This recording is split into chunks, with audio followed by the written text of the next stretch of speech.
Halo Kumaila, Halo Bang Ade. kita hari ini mau bicara tentang Islam dan Kristen nih, Kumaila ya. Oke. Jadi kan gini, ya biar bagaimanapun statistik menunjukkan di dunia ini pemeluk agama terbesar adalah Kristen pertama dan kedua adalah Islam. Jaraknya itu kira-kira berapa ratus juta selisihnya antara satu dengan yang lain. Tapi Kristen itu sendiri adalah gabungan antara Protestan dan Katolik gitu ya. Nah, buat saya ini menjadi sesuatu yang penting dan saya rasa buat banyak penonton juga menjadi sesuatu yang penting karena bukan saja ini dua agama yang terbesar ya, tapi juga dua agama yang punya hubungannya selama ini dianggap itu kadang jadi problematik gitu ya. Pernah ada perang yang luar biasa, ada bunuh-bunuhannya di Indonesia sendiri tahun 2000 awal ya, yang ada Ambon itu ya, Ambon di Poso dan seterusnya. Dalam kehidupan kita sehari-hari juga kita sering mendengar tuh ada persoalan-persoalan dalam hal hubungan antara Islam dan Kristen yang buktinya adalah ada gereja dilarang berdiri, mungkin juga di daerah yang mayoritas Kristen justru masjid yang dilarang berdiri, ada pelarangan pengucapan Selamat Natal, bla bla bla bla ya. Nah, Kumaila adalah orang yang mempelajari Al-Quran, hadis selama bertahun-tahun. Saya ingin tanya nih, saya mulai dari pertanyaan yang paling basic aja. Sebetulnya di dalam ajaran Islam atau di dalam Al-Quran dan hadis, itu sebetulnya konsepsi Islam tentang orang-orang Kristen tuh seperti apa ya? Kalau mau dibikin secara agak ringkas gitu.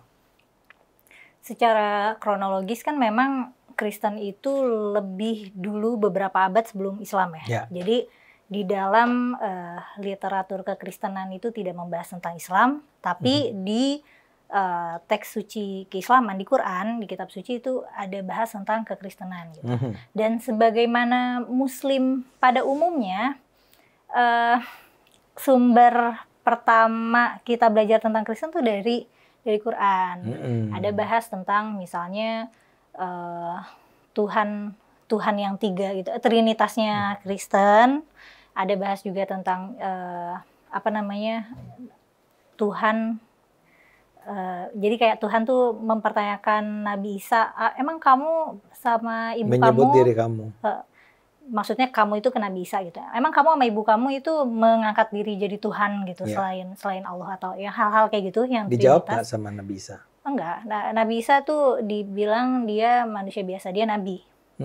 Jadi udah gitu juga soal Injil kali ya. Jadi kan kalau kita memahaminya, Quran itu adalah kalam ilahi yang diturunkan melalui Jibril kepada Nabi Muhammad.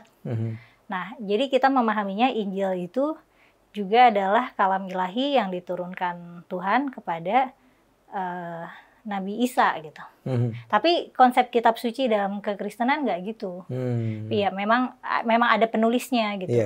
Nah, para rasul ya.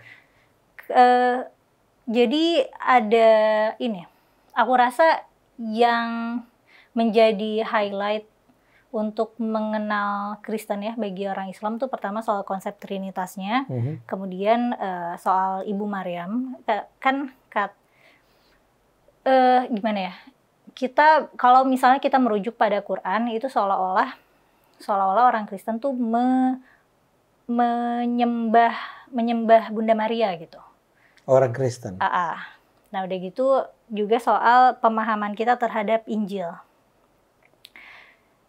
Dan baru setelah dewasa aku baru menyadari kayaknya beberapa hal ini itu miskonsepsi gitu. Karena konsep Trinitas yang orang Islam bayangkan tidak begitu kerangka teologisnya di orang Kristen gitu. Kita kan mikirnya 3 Tuhan. Nah, aku nggak bisa berbicara panjang lebar tentang teologi kekristenan ya. Tapi sebenarnya Trinitas itu bukan berarti Tuhannya 3 gitu. Iya. Melainkan ya Tuhannya tetap satu gitu. Mereka punya defense-nya sendiri ya secara teologis yang tidak bisa aku artikulasikan gitu, tapi yang jelas bukan 3 Tuhan seperti yang orang Islam pahami, katanya begitu. Aku juga tidak tidak berusaha memahami kerangka trinitas mereka gitu. Tapi itu sudah banyak dibahas oleh lintas teolog ya, teolog Islam dan Kristen tentang trinitas itu. Meskipun kayaknya pada level netizen salah pahamnya masih itu aja, masih soal apakah Tuhan gini, masa Tuhan itu manusia, masa Tuhan itu dilahirkan, masa Tuhan bisa makan, masih kayak gitu perdebatannya gitu. Padahal kalau misalnya bagi orang Kristen ya itu nggak apa-apa. Memang Tuhannya itu, aduh aku nggak bisa nih, aku tidak bisa jadi ini kayak jadi apologet Kristen gitu. Tapi aku tidak memahami dan emang tidak tertarik juga gitu untuk memahami kerangka teologis secara apologetics gitu ya. Tapi mereka berbeda pendapat soal itu. Jadi apa yang Muslim pahami tentang Kristen itu kan bersumber dari Quran. Padahal harusnya kita kalau mau memahami kekristenan, sumbernya dari referensi kekristenan gitu. Nah, menurut aku sumber salah pahamnya tuh itu karena kita mengambil sumber-sumber keislaman gitu. Oke, saya mulai dari yang Al-Quran dulu. Coba tolong ceritakan nih. Kalau dalam Al-Quran sendiri, Kristen itu digambarkan sebagai apa? Sebagai sesat, orang yang mengambil Tuhan selain Allah gitu, yang Tuhannya 3. Tapi Anda bilang Tuhannya 3 itu ternyata beda dengan apa yang dipercaya oleh orang-orang Kristen. Iya, mungkin nanti kalau ada penonton yang orang Kristen bisa bantu jelasin gitu ya, maksudnya Trinitas itu gimana gitu. Nah, tapi di dalam Islam Trinitasnya itu apa? Ya itu ada Tuhan ya jadi kayak Tuhan Bapa, Tuhan Ibu sama Tuhan Anak gitu lah. Nah, masalahnya adalah ini dari apa yang saya ketahui ya. Trinitasnya Kristen itu nggak ada Tuhan Ibu. Kan ada yang Rohul Kudus. Ya. Jadi apa yang dikatakan oleh Kumaila bahwa Islam itu mengajarkan Kristen sebagai sebuah agama yang Anda menyebut kata sesat tadi ya? Iya. Ya semacam sesat. Padahal yang dikritik itu bukan sesuatu yang diyakini oleh Kristen. Jadi nggak valid dong. Itu juga masalah. Itu juga kalau Bang Ade ingat waktu kita ngomongin Yahudi, kan ada tuh suatu tuduhan di Quran yang bilangnya ini nih orang Yahudi nyembah Uzair gitu. Uzair ibnullah, nyembah Uzair sebagai anak Allah. Ya, faktanya orang Yahudi sekarang tidak menyembah Uzair sebagai anak Allah. Itu adalah sekte Yahudi minoritas yang sekarang udah punah gitu. Nah, orang Islam menurut Kumaila sebaiknya menafsirkan adanya kesalahan semacam itu bagaimana? Apakah itu artinya, kalau gitu selama ini ajaran Islam tentang Kristen itu salah? Kan gini ya, agama ini kan sudah berlangsung lama ya, sudah ribuan tahun gitu, sudah 1000-2000 tahun. Dan Quran itu kan terikat pada konteks dan tempatnya gitu. Kita nggak tahu yang dimaksud di dalam ayat itu apakah kekristenan secara menyeluruh gitu sepanjang masa yang mengikat dan absolut, atau memang mengarah pada sekte tertentu gitu, kayak ayat yang ngomongin tentang Yahudi yang menyembah Uzair gitu. Oke. Itu mungkin sebuah cara penjelasan yang lebih bisa menenteramkan orang-orang Islam ya. Artinya gini, buat para penonton yang barangkali masih bingung pembicaraan kita jalannya seperti apa. Jadi, tadi Kumaila mengatakan bahwa konsepsi Islam tentang Kristen yang dikatakan sebagai sebuah ajaran yang sesat, ya, itu sebetulnya adalah konsepsi yang merujuk kepada Kristen yang bukan seperti Kristen yang dipahami oleh orang-orang Kristen itu sendiri. Betul ya? Apa contohnya? Contohnya adalah karena di dalam ayat Al-Quran itu dikatakan bahwa apakah Nabi Isa itu menyatakan bahwa dirinya itu bersama ibunya, yaitu Bunda Maryam, itu adalah dua Tuhan di luar Tuhan yang asli. Gitu ya? Ditambah sih, bukan ditambah, di luar ya. ya. Ditambah. Jadi ada 3. Satu adalah Tuhan, kedua adalah Yesus, Isa, ketiga adalah Bunda Maryam. Ini dikatakan oleh Isa, enggak gitu. Saya nggak bilang begitu. Ya, saya nggak mungkin ngomong begitu, kata Isa. Ini ada ayatnya di dalam Quran. Maryam bukan? Ayat surat Maryam bukan? Sepertinya Al-Maidah atau Al-Baqarah. Oh, Al-Maidah ya. Surat Al-Maidah. Ya, betul. Ya, jadi ada tuh ayat itu. Tapi kemudian Kumaila bilang, Kristen tuh tidak pernah memandang 3 Tuhan itu adalah Tuhan, Yesus, Maryam. Di Kristen yang ada sekarang nggak begitu kan?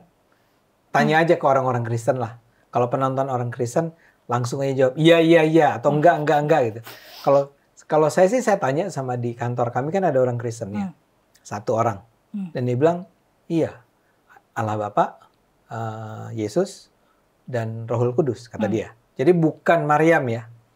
Nah sekarang artinya saya tadi tanya sama Kumaila, kok Islam salah sih? Kok Al-Quran menggambarkan Trinitas itu dengan cara yang berbeda dari apa yang diyakini oleh orang-orang Kristen itu sendiri, gitu kan? Nah Kumaila menjelaskannya adalah mungkin ayat itu turun untuk merespons terhadap salah satu sekte atau sekte atau kelompok atau kelompok orang tertentu yang kita nggak bisa konfirmasi gitu. Oke, dalam Kristen bisa aja gitu ya, kira-kira kan gitu. Dalam Kristen bisa aja ada kelompok atau sekte atau aliran yang memang percaya itu adalah Tuhan Bapa, Yesus, dan Bunda Maryam. Yang dikomentari di surat Al-Maidah yang tadi disebut itu adalah Kristen yang itu. Bisa jadi. Bukan Kristen secara keseluruhan, bisa jadi. Tapi itu memang lazim ya dilakukan di dalam Quran. Jadi sebuah ayat itu turun hanya untuk merujuk pada sebuah kasus spesifik yang nggak bisa digeneralisasi kepada kasus-kasus lainnya. Begitu? Iya. Dan begitu juga kesalahpahaman tentang Injil misalnya. Jadi kan kalau menurut Al-Quran ada, ini biasanya para mufasir menafsirkannya bahwa ini lagi ngomongin orang Kristen, bahwa ada orang yang menulis-nulis sendiri kitabnya terus bilang hadza min indillah gitu, ini dari Tuhan gitu. Terus mereka diubah-ubah aja sesuka hati. Nah itu juga kan biasanya tuduhan orang Islam ke orang Kristen. Tapi kan ternyata cara mereka yang ditulis-tulis sendiri itu. Iya, tapi kan ternyata memang cara penulisan kitab suci dalam tradisi Islam dan Kristen itu memang berbeda. Mereka misalnya mereka punya catatan-catatan, terus mereka kompilasi, dan yang namanya penggubahan bahasa itu biasa, atau revisi karena perubahan linguistik itu juga biasa gitu. Nah itu kan tidak ada dalam tradisi Islam. Dalam tradisi Islam Al-Quran tidak boleh berubah meskipun orang Arab yang native itu sudah tidak bisa memahami Quran sepenuhnya secara literal gitu, meskipun itu udah jadi bahasa yang relatif kuno, teksnya nggak boleh diubah. Kalau misalnya tradisinya dalam Islam kan begitu. Ya. Sementara Kristen nggak pernah begitu. Iya, Kristen ada revisi-revisi kayaknya nggak masalah. Mereka punya versi-versi sendiri, itu nggak masalah gitu. Dan itu bukannya secara sembarangan ya, maksudnya ada lembaga-lembaganya gitu, ada level verifikasinya yang aku juga nggak ngerti apa, tapi begitu, maksudnya mereka kan terlembaga ya, Kristen itu kan terlembaga. Kayaknya secara organisasi gitu, secara institusi Kristen tuh lebih terlembaga daripada Islam. Nah sekarang kita kembali ke Kristen dan Islam dulu, ajaran Kristen sebagaimana dikonsepsikan dalam Al-Quran. Ya. Saya yakin nggak cuma tentang itu saja kan yang pernah dibicarakan oleh Al-Quran mengenai Kristen. Ya nggak? Ada berulang kali muncul kata Nasrani atau Kristen di sepanjang Al-Quran kan. Nah saya mau tanya, umumnya ketika Nasrani itu muncul di dalam Al-Quran, itu dalam konteks dikritik atau justru dianggap sebagai mereka adalah orang-orang baik atau apa? Biasanya sih dalam rangka framing orang kafir sih. Pokoknya Yahudi dan Nasrani itu ya orang di luar Islam. Tapi ada juga yang katanya Yahudi dan Nasrani nanti mereka bisa masuk surga juga. Tapi ada juga ayat-ayat yang mengisyaratkan kalau misalnya orang Yahudi dan Nasrani itu ya akan masuk neraka gitu. Memang Kristen itu digambarkan sebagai musuh atau apa gitu? Ada saatnya digambarkan sebagai musuh, ada saatnya digambarkan sebagai ally. Tapi ada juga digambarkan ally itu sekutu ya? Sekutu. Ada juga yang digambarkan digambarkan perselisihannya orang Yahudi dan Kristen gitu. Orang Yahudi dan Kristen juga punya perselisihannya sendiri gitu. Apa kesimpulan yang bisa kita tarik bahwa dalam satu kitab yang sama, kitab suci yang sama, ada bagian di mana digambarkan bahwa dia itu ally. Di bagian lainnya digambarkan sebagai musuh. Saya ingat sekali yang kasus Ahok dulu kan. Al-Maidah berapa itu ya? 50 something. Itu kan dia bilang, dan ayat itu jadi sangat terkenal karena dikatakan jangan ambil orang Yahudi atau Nasrani sebagai wali gitu, sebagai aulia. Aulia ya. Betapapun aulia itu nanti kemudian artinya ada macam-macam kan. Ada yang bilang pemimpin, pelindung, sahabat dan segala macam. Tapi bahkan kalau kita pakai sahabat gitu kan. Jadi bayangkan, nggak boleh bersahabat dengan orang Nasrani kan? Kesimpulannya kan begitu. Jangankan pemimpin, sahabat aja nggak boleh. Yang secara literalnya begitu. Sekutu aja nggak boleh. Tapi saya ingat juga dong, ada kan ayat-ayat yang bilang bahwa orang-orang Nasrani itu ada orang-orang yang percaya pada Tuhan, orang-orang yang semacam mendapat berkat lah dari Tuhan. Iya, kalau misalnya berbuat baik atau beriman pada Allah juga masuk surga, atau bahkan disebut juga masuk surga ya? Atau mereka mengikuti jalurnya Nabi Ibrahim gitu. Jadi maksudnya mereka orang beriman gitu. Mereka orang beriman, disebut secara spesifik. Nah ini dia. Jadi kadang-kadang kata kafir memang ditafsirkan, emang dalam konteks itu ditafsirkan Yahudi dan Nasrani. Tapi tafsir ya? Iya, tafsir. Kalau ada kata kafir, itu sudah merujuk kepada Nasrani atau Yahudi. Iya, karena pada zaman Nabi yang kafir itu ya kalau nggak pagan, Yahudi, Nasrani gitu. Udah gitu ada juga orang kafir dan Yahudi yang digambarkan bahwa mereka tuh beriman gitu. Dan makanya boleh bagi... Sorry, orang kafir yang beriman. Bukan, salah berarti. Kafir itu ingkar. Kafir sama iman kan itu opposite ya. Berarti Yahudi dan Nasrani itu tidak dikategorikan sebagai kafir. Mereka masuk ke beriman. Ada juga yang begitu? Ada juga yang begitu. Dan itu makanya Muslim laki-laki doang sih tapi. Muslim laki-laki itu boleh menikahi ahlul kitab. Nah sebutannya ahlul kitab biasanya. Oke. Ahlul kitab itu maksudnya ahli Alkitab. Maksudnya ahlul Injil. Wal kitab Taurat gitu. Jadi orang Yahudi dan Nasrani. Mereka kan punya kitab suci mereka yang orang Islam percaya juga itu kan dari Allah gitu. Tapi kembali saya ulang. Jadi emang kontradiktif isinya. Jadi ini seperti pembicaraan kita sebelum ini. Di satu sisi dibilang mereka musuh, di satu sisi dibilang mereka itu adalah ahlul kitab yang mungkin akan masuk surga.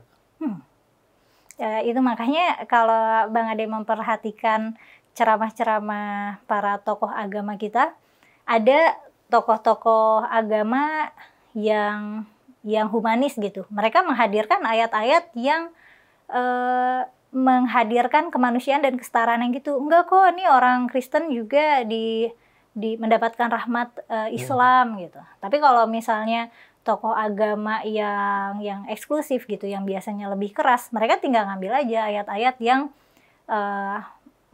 membuat narasi permusuhan antara Islam dan Kristen gitu. Dan dua-dua itu tersedia. Dan dua-duanya itu tersedia. Dan ada studi kasusnya juga, maksudnya ada contoh sejarahnya juga gitu. Karena Muslim pernah ada konflik sama orang Kristen ya pernah. Pernah ada pernah hidup damai berdampingan sama orang Kristen juga pernah gitu. Tapi kenapa ya Kumaila, kita ingat karena Anda menyebut nih barusan konflik-konflik antara dua agama besar ini. Saya tentu aja harus langsung menyebut perang salib. Ya. Besar sekali kan, itu berabad-abad kalau nggak salah terjadinya perang tersebut. Tapi di Indonesia kembali, tahun 2000-an awal itu, di Ambon terjadi, di Poso terjadi. Dan sampai sekarang ada semacam penolakan terhadap pendirian rumah ibadah Kristen. Iya, itu kayak banyak banget di mana-mana ya kasus itu. Itu pertanyaan saya. Menurut Anda itu kenapa? Sementara Anda bilang sebetulnya ada ayat-ayat yang bilang bahwa sebaliknya kan? Menurut keterbatasan pengamatanku sih dari penceramah-penceramahnya ya. Maksudnya penceramah-penceramahnya yang memprovokasi. Kenapa penceramah-penceramah itu memprovokasi menurut Anda? Karena mereka, ya, jadi gini, aku melihatnya tuh orang beragama tuh sebenarnya sedang projecting. Mereka mirroring ketakutan mereka atau harapan mereka. Jadi ini misalnya kan Islam punya tradisi dan sejarah yang kaya, punya nilai yang beragam dan dinamis. Nah, terus aku misalnya kanvasnya aku tuh adalah orang yang rasis dan sebagainya. Aku akan ambil teks-teks Islam yang mendukung sikap aku yang emang udah ada dari sananya, gitu. Terus udah dari sananya? Aku bukan udah dari sana. Aku punya kecenderungan untuk melakukan diskriminasi dan sebagainya. Maka dari itu aku mencari teks suci untuk mendukung sikap aku. Tapi kenapa mereka jadi yang kuat? Aku rasa karena tidak punya ini juga, tidak punya landasan landasan penalaran etika gitu. Kayak nggak punya landasan filsafat etika. Maksudnya bukan yang harus kompleks dan luas gitu ya. Cuman mereka tidak bisa menemukan esensi moral di luar apa yang ditawarkan oleh teks agama gitu.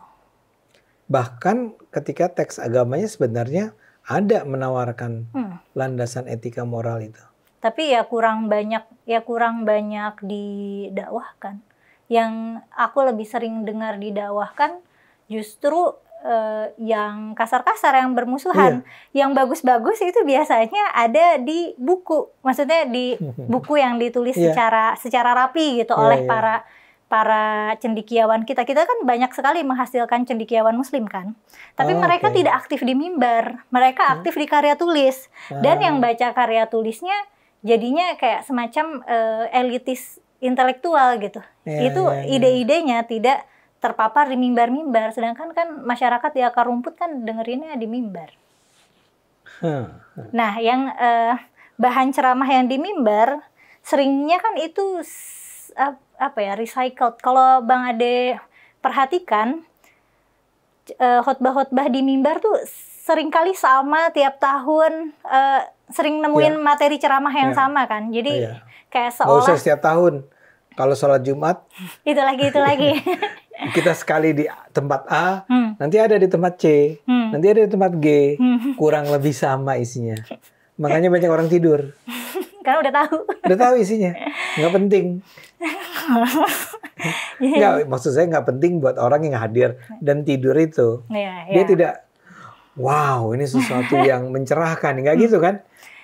Karena inovasi dakwah, inovasi pemikiran ternyata tidak terjadi di kultur mimbar. Terjadinya ya di buku-buku, di karya-karya atau di kampus-kampus yang mana ide-ide itu tidak tersentuh ke bawah. Sekalinya tersentuh ke bawah rame, kontroversi apa gitu. Ada yang membahas Al-Quran dengan apa gitu. Jadi mungkin aku nggak tahu ya, gap literasi juga sepertinya nyata. Gini loh, Kumail, Anda sendiri adalah orang yang bahkan sampai menempuh pendidikan tinggi tentang tafsir kan?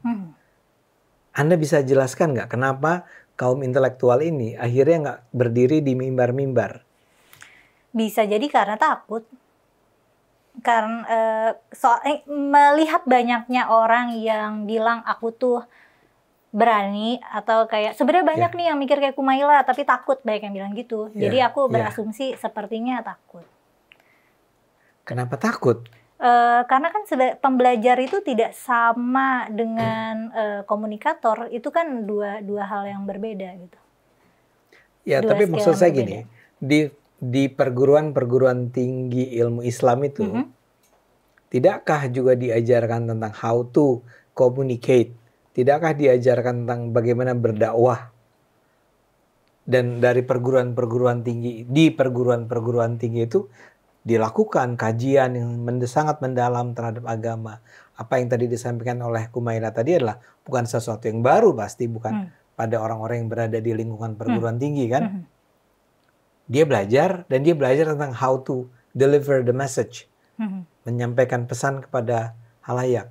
Iya. Kenapa kombinasi ini tidak terwujud dalam bentuk bahwa para pemikir dari perguruan tinggi tersebut turun, datang ke mimbar-mimbar Jumat, ke pengajian-pengajian, dan mengajarkan itu semua. Apa yang terjadi sebetulnya menurut Anda? Iya, menarik banget pertanyaan Bang Ade. Orang yang secara formal belajar dakwah justru nggak turun dakwah ya? Iya. Sepertinya karena kaderisasi dakwah itu sendiri. Maksudnya demand pendengar, demand publik itu tidak mementingkan kualifikasi. Kita masih mementingkan hal-hal yang superficial seperti misalnya tampilan atau dia lucu nggak, penceramahnya lucu nggak, kan kalau lucu dia lebih populer, rame. Udah gitu harus kelihatan kayak ustadz-ustadz gitu, pakai pakaian tradisional Arab, ngomong dengan logat Arab, itu lebih bisa dihormati. Apalagi bawa titel-titel artificial juga seperti misalnya titel Habib atau Gus, itu lebih penting daripada misalnya titel sarjana atau doktor gitu. Itu kan lebih didengerin.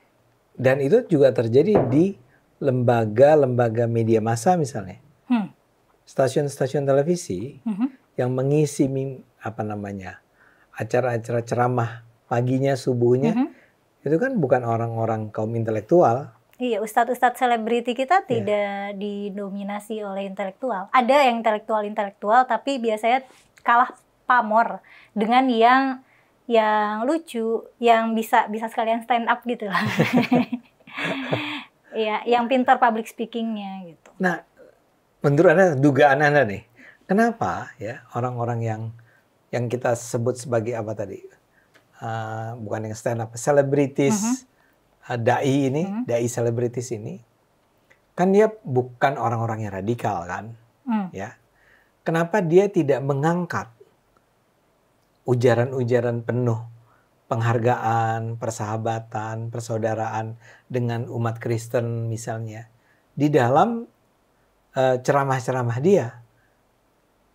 Kalau dia adalah seorang yang radikal gitu ya, ustadz radikal, yang terus terang saya lihat sih ustadz radikal nggak muncul nih di media massa, paling tidak media massa. Yang muncul yang menghibur ya. Yang menghibur. Nah, kenapa orang-orang yang lucu dan menghibur ini nggak mau ngangkat isu-isu tentang yang saya bilang, Anda bilang tadi, ayat-ayat yang menyatakan bahwa orang ahli kitab itu kalau dia melakukan ini, dia juga akan masuk surga. Aku nggak tahu sih ya ustadz-ustadz itu belajarnya dari mana gitu. Karena pernah ada masanya Islam yang humanis itu populer kan, kayak zamannya Gus Dur, zamannya Cak Nun, itu pernah ada masanya Islam humanis itu sangat populer. Iya, betul. Tapi seiring waktu popularitas Islam yang humanis itu meredup dan yang keras itu mulai populer dan itu amplify terus. Semakin kan kebanyakan kayaknya curiga aku orang yang tidak menempuh belajar Islam secara formal pasti kan dia akan mencari ide di sana sini dan sementara itu sampelnya yang banyak adalah ustadz-ustadz yang galak misalnya. Iya. Dan kita kan maksudnya kita baca Quran kayak ya orang yang paham Quran secara utuh juga siapa sih gitu. Kan nggak banyak.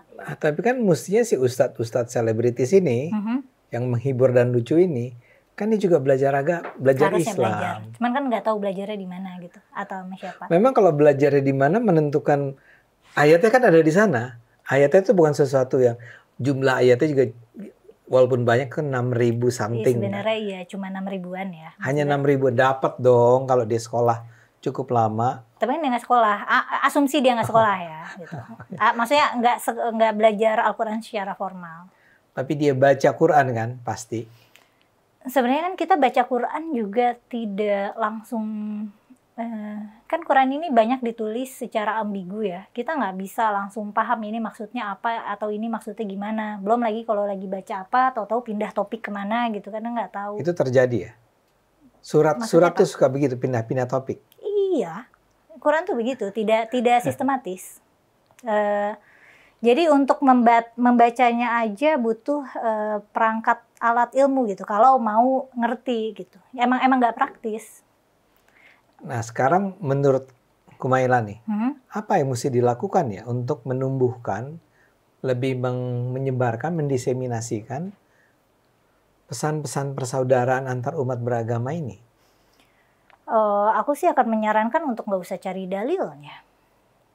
Karena kalau misalnya tadi kan padahal ada nih ayat-ayat yang bernuansa damai gitu, pakai aja ayat itu. Ya, tapi kan ayat yang bernuansa permusuhan juga ada. Itu kan cuma kayak dalil ini against dalil ini dan sumbernya sama gitu.